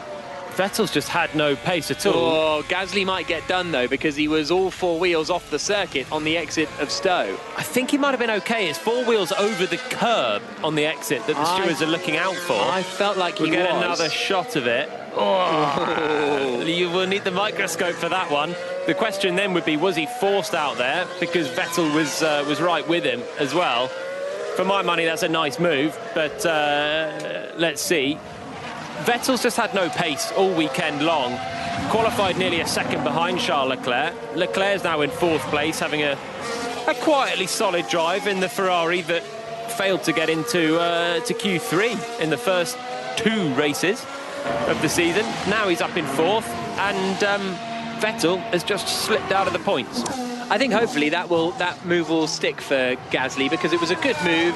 If he was off track limits, he was clearly trying to stay within track limits, I think. Yeah, I think so. Interestingly, on the timing screens, it's just come up that his last lap time was deleted for going over track limits. So, but hopefully the stewards will deem that one, because Vettel was right there, he actually couldn't really stay within track limits and avoid a crash. Yeah, lap 39 of 52. Hamilton leading the Grand Prix, 2 seconds clear of Valtteri Bottas. Hamilton has that fastest lap at the moment, as Andrew Benson was alluding to earlier. The 2-point swing that comes with getting or not getting the fastest lap could be important in this championship later on. Hamilton has that at the moment. And it's 10 seconds back to Verstappen, who seems incredibly bored with this Grand Prix, as does Charles Leclerc. Maybe a bit less so, because he's got Sainz 4 seconds behind him. Then Norris in 6th, Ricciardo in 7th position.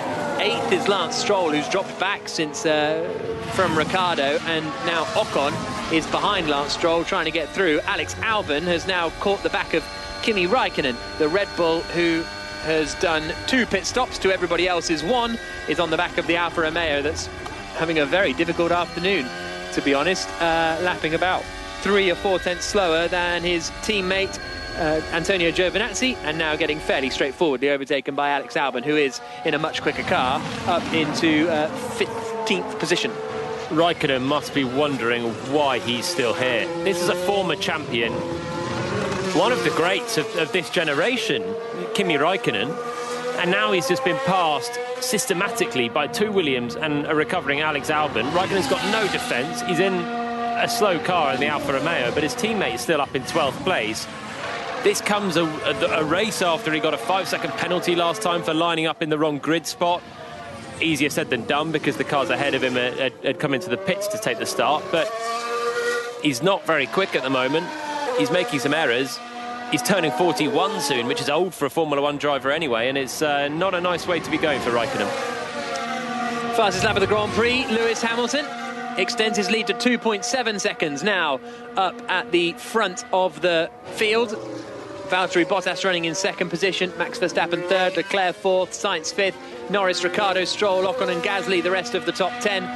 Then it is Vettel in 11th place ahead of Giovinazzi, Russell, Latifi, Albon, Raikkonen and Grosjean, the 17 drivers out there. And Albon on this current lap looks like he's going to set the fastest lap of the race. He's on the medium tyre, everybody else is on the hards at the moment. And we have got only 12 laps to go now, with on lap 41 and 52. Hamilton 2.8 seconds up the road from Bottas. So initially I thought Bottas was putting on some good pressure. It now looks as though Hamilton is starting to stretch his legs just a little bit. Fastest lap on the last lap, just taken by Alex Albon by a couple of hundredths on his new medium tyres, Albon. Max Verstappen going quickly in the other Red Bull now as well. Fastest first sector of anyone in the entire race so far. And he's done a personal best middle sector. Red Bull right now are quick. Max Verstappen could be getting the fastest lap here today, because he is 10 seconds behind the Mercedes, so they haven't got a free pit stop to make. Verstappen does. Here's Bottas's radio. The vibration is getting a bit worse. It's not a flat spot, but it just vibrates. Bottas complaining of a vibration on his Mercedes, but Verstappen does have a free pit stop. He's just set the fastest lap, and so if he wanted to come in on the final lap and go for the fastest lap of the Grand Prix, he could do, and that would take that 1 point away from either of the Mercedes cars. And that is the benefit of remaining 10 seconds adrift of the two Mercedes. He's actually had quite a good race, really, Verstappen. Yeah. Oh, Ocon, I thought he was going for it very late in the day there on Lance Stroll, but bails out of it. I think he might have thought he was going for it there, but he was an awful long way back.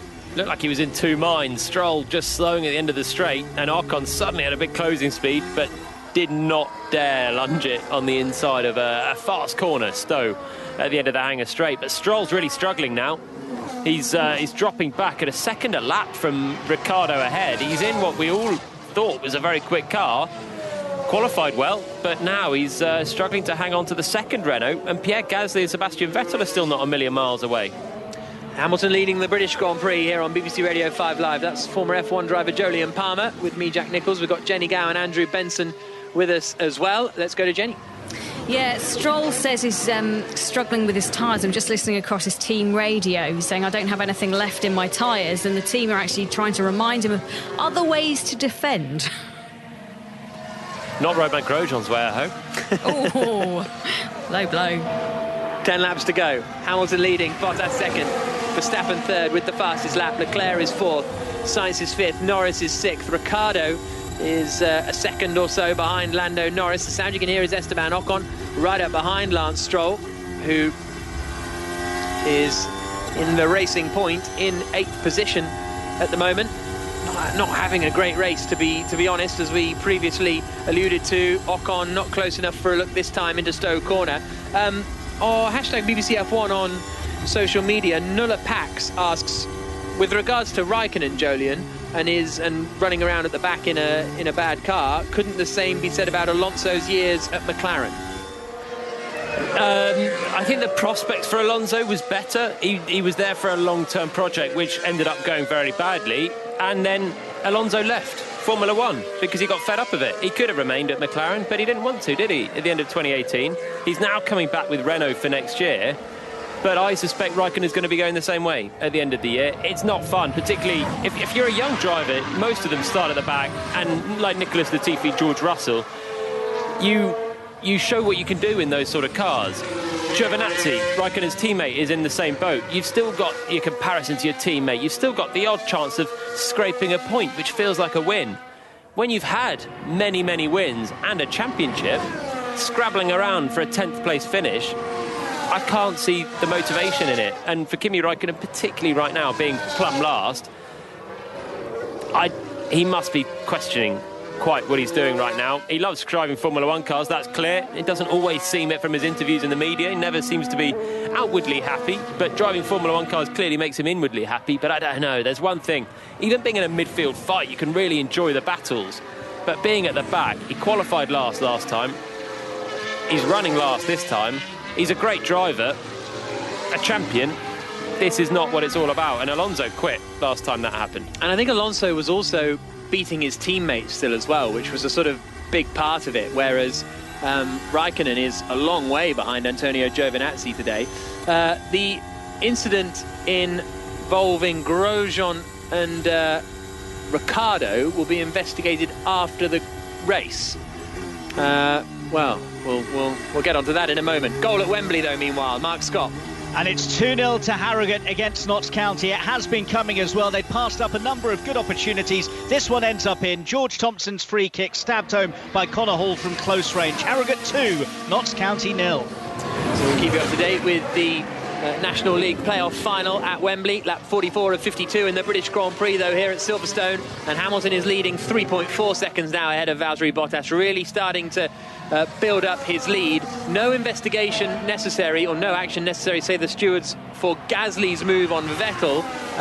So that's good that that's been cleared. But investigating the Grosjean-Ricciardo thing after the race is... Well, I nearly went for embarrassing, but I won't say that. It's going to be just a slight waste of everyone's time, that investigation, because Grosjean... But it's like, what's the point in doing the warning during the Grand Prix, then? Yeah, Grosjean is at the back, fighting with Räikkönen. Ricciardo is ultimately unaffected by it, and now they've got to go up and see the stewards and hang around when they don't need to be. It should be a penalty for Grosjean, but fine. It doesn't really affect anything we're doing here. Good. Perfect. Just having a look at Bottas's tyres. In fact, both Mercedes tyres, they're on the hard tyre. They came in when everybody else came in under that safety car. In fact, it's a lap later than most people on 14. But the ridges round the front right, I think it's front left tyre, it's really bad at the moment. Bottas's car looks awful. He's complaining of vibrations, and the gap between Hamilton and Bottas is growing. But I'm just trying to find out for the team how bad those tyres are, because they don't look happy to me. Well, Bottas is 3.6 seconds off the back of Hamilton now, 10 seconds ahead of Verstappen. We're now going to get an interesting fight, because Alex Albon in the Red Bull is about to pass George Russell in the Williams, as you would expect. But Russell himself is only half a second or so behind Antonio Giovinazzi in the Alfa Romeo. So Russell having a good little fight here. Albon goes up the inside of Russell, is up into 13th place, but he'll soon make light work of Giovinazzi as well.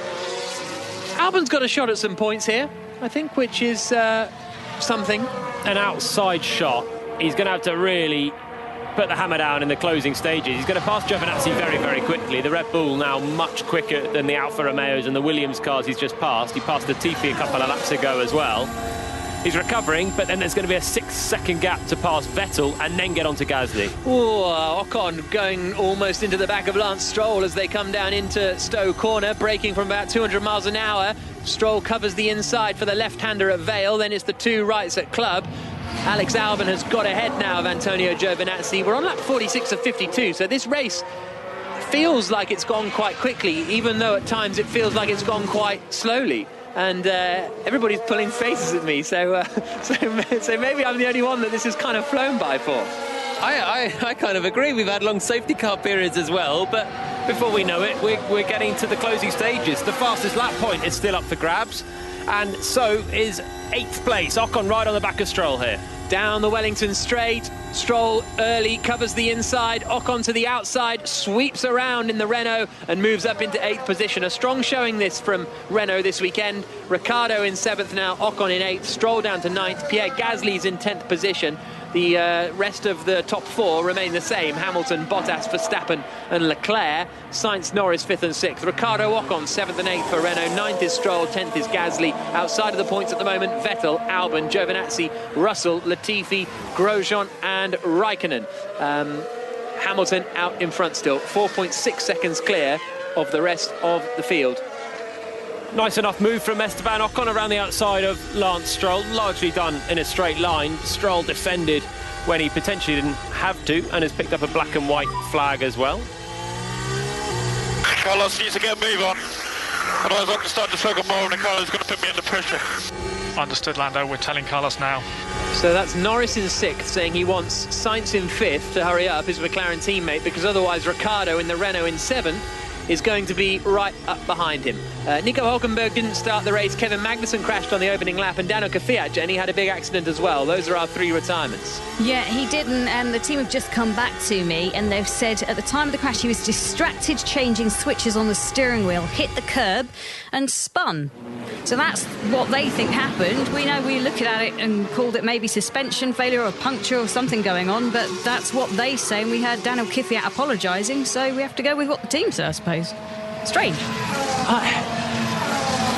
Well, they've got all the info. Yeah. So fair dues, and a poor mistake then for Daniel Kvyat. Interesting situation developing for 5th place. Sainz holding up Norris, and Ricciardo is catching them both quickly. Ricciardo just half a second back from the McLaren of Norris. He's only a second and a half really back from Sainz. He might have them both if McLaren aren't careful. Yeah, a lot of vibrations. No, on the car, I don't know why. Copy. Sainz saying that he's got a lot of vibration on the car as he comes through the right-hander at Stowe Corner, then drops down into the left-hander at Vale, then through the double right at Club, and out over the start-finish straight again to start lap 48 of 52. So 5 laps to go in the British Grand Prix here on BBC Radio 5 Live. Hamilton comfortably leading it, 5.7 seconds now ahead of Bottas. So he was just managing the pace, it would seem, and has now absolutely bossed the Grand Prix. Got a yellow flag out there, so maybe an incident in coming into the final couple of corners, but now the track's been clear again. Albon just sets the fastest lap of the race, trying to see if anyone did a slow lap last time around that would explain that moment. Giovinazzi on that. Raikkonen. Was it Raikkonen? Oh yeah. He's been in the wars. Front left is broken on his front wing, so he is now going very, very slowly. Kimi Raikkonen trying to keep out of everybody's way. Wasn't really fighting with anyone, was he? He was fairly lonely. Yeah, I think he had Grosjean around him. We're about to get a replay of it, and no, I think it's dragging. Look, I think the front left part of the wing was drooping and dragging already. Then it started rubbing on the front left tyre, and then coming through the right-hander at Beckett's out onto the straight again. It broke away. Yeah, so somewhere he's had contact with something, presumably Kimi Raikkonen, maybe right at the start of this race. Maybe that explains why he's had quite as bad a race as he has, in fairness. Pierre Gasly's on Lance Stroll now in the AlphaTauri. Gasly to the outside at Stowe. He pulled this move off on Vettel. Can't quite get it done on Lance Stroll for 9th position. Does he fancy it again down into Vale? No. Oh, big lock-up though from Stroll. Stroll's having a pretty tough race today. I nearly said bad, maybe that's too harsh, but it's very, very tough for him, and he's in just ahead of Pierre Gasly. Gasly looked to the inside into Abbey, and they're going to go side by side through Abbey. It's not even side by side. Gasly just strolls through on Lance and up into 9th position. Bad race this for Stroll. And Stroll might not be getting any points at all because Albon is flying in the Red Bull. He's only a second away from Sebastian Vettel. That'll be for 11th, and then he's going to catch Lance Stroll, I think, pretty much on the last lap. So Albon might sneak the final point away from Lance Stroll. He's going backwards pretty quickly now. Hamilton leading still, Bottas in 2nd, Jenny.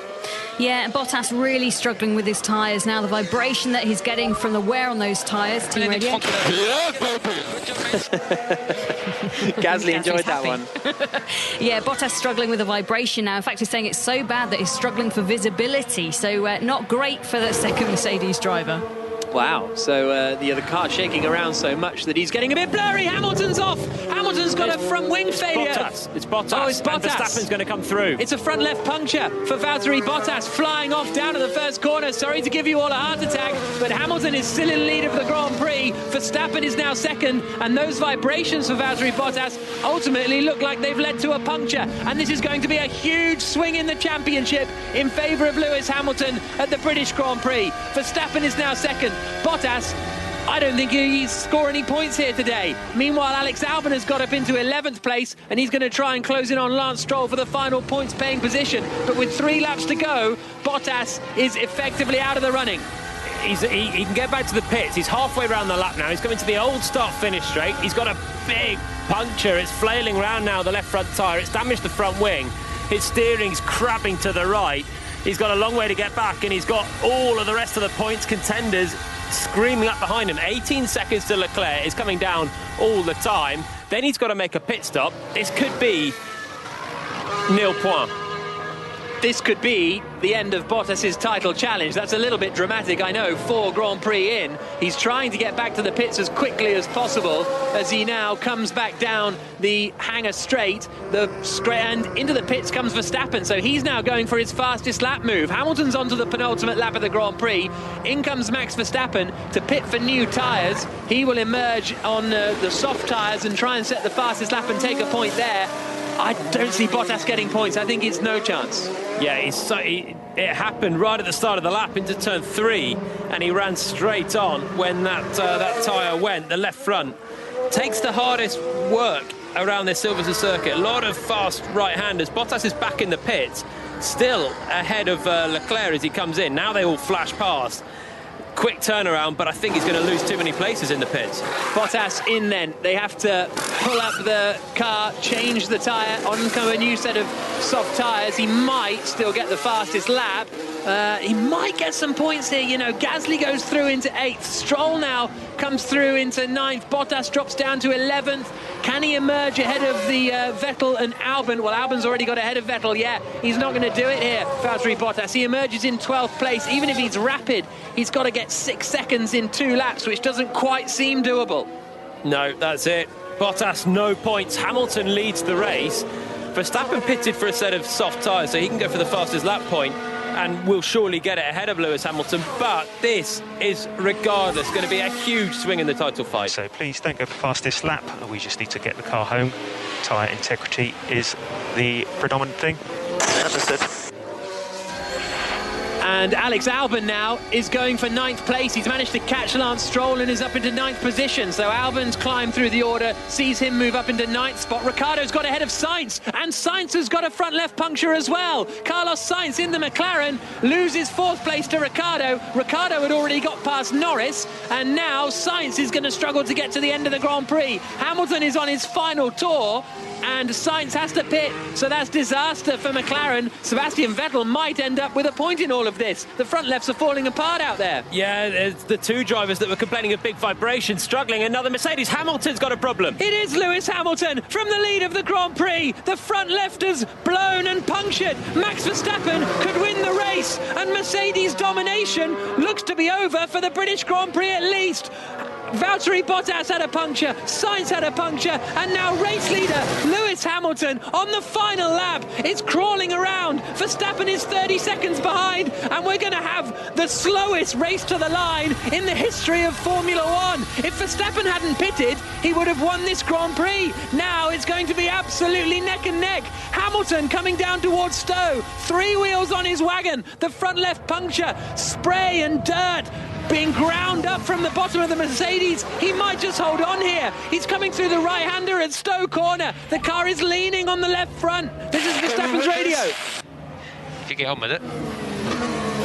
But Hamilton locks up into Vale. He turns through the right-hander at Club, and probably at the slowest speed ever won a British Grand Prix. Hamilton across the line, takes the checkered flag, wins in Silverstone with 3 wheels.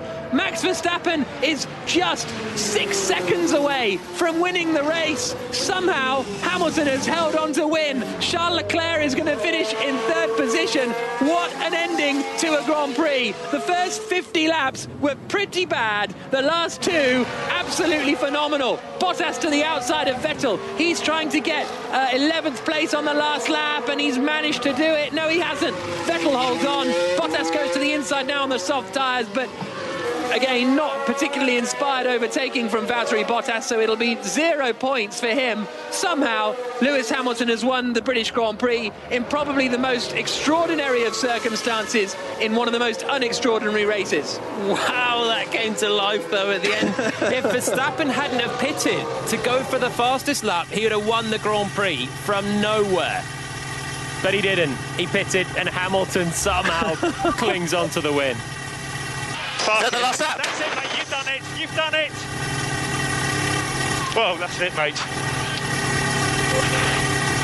Wow, that was the reaction on the radio from Pete Bonington, Hamilton's race engineer, as he now can appropriately go slowly back to the pit lane, where we'll hear from him in a couple of moments here on 5 Live. But Hamilton takes the win, Verstappen in second, Leclerc third, fourth for Daniel Ricciardo in the end, Norris in fifth, sixth for Ocon, seventh for Pierre Gasly. Great drive from the Frenchman today. He might get my driver of the day, but download the Checker Flag podcast later on to get that officially. Alex Albon in 8th position, Lance Stroll 9th. Vettel got a point in 10th position. So Bottas, if he'd have got past him, he would have got a point. What happened at the end, though? It would have been Sainz, would it, that they managed to get past? They all jumped past Sainz, who had his own front left tyre issues.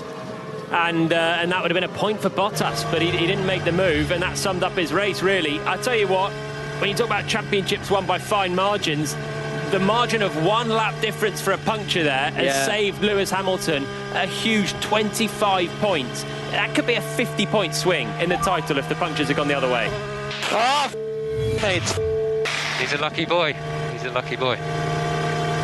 So Hamilton's lead at the top of the championship is now 30 points over Valtteri Bottas, where we were saying maybe it will extend to 12. It's now 30. It's now more than a race win. That is a huge advantage for Hamilton, a huge blow for Valtteri Bottas. He and Bottas getting punctures in the final laps of the Grand Prix. I scared you all by saying it was Hamilton, first of all, when it was Bottas, and then it was Hamilton. I didn't want to commit to it second time around. Palmer was in there like a flash.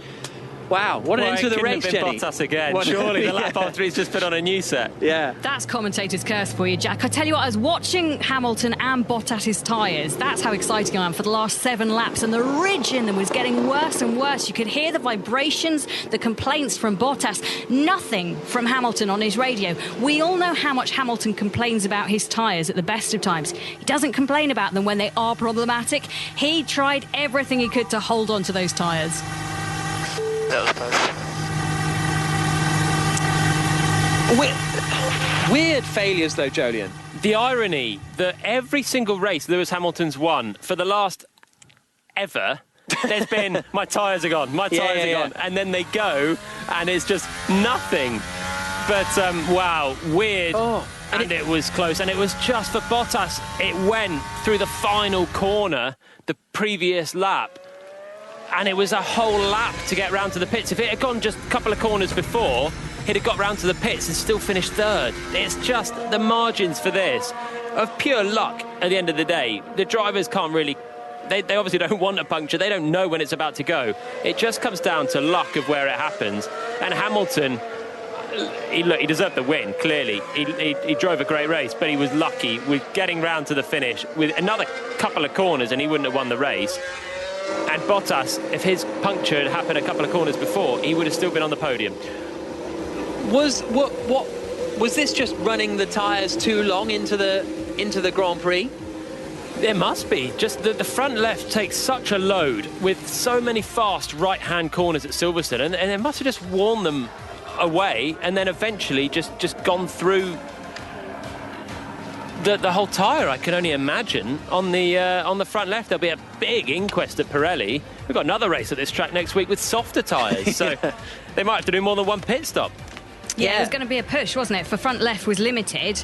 We always knew that it was going to be a tough one, and because of the way that the pit stops happened, everybody came in when that safety car was around, lap 13 or 14. So the push to get back home on the hard tyres was going to be so tough for everybody, and those 3 cars proving it was a stretch too far. Maybe when Mercedes were, rolling round, getting fastest lap and trying to beat each other, they should have just sort of held fire a little bit. Yeah, but I think the thing that usually when we say that the tyres will last 40 laps, let's say, that means that after 40 laps, the grip will go and you can't really drive round on them fast anymore.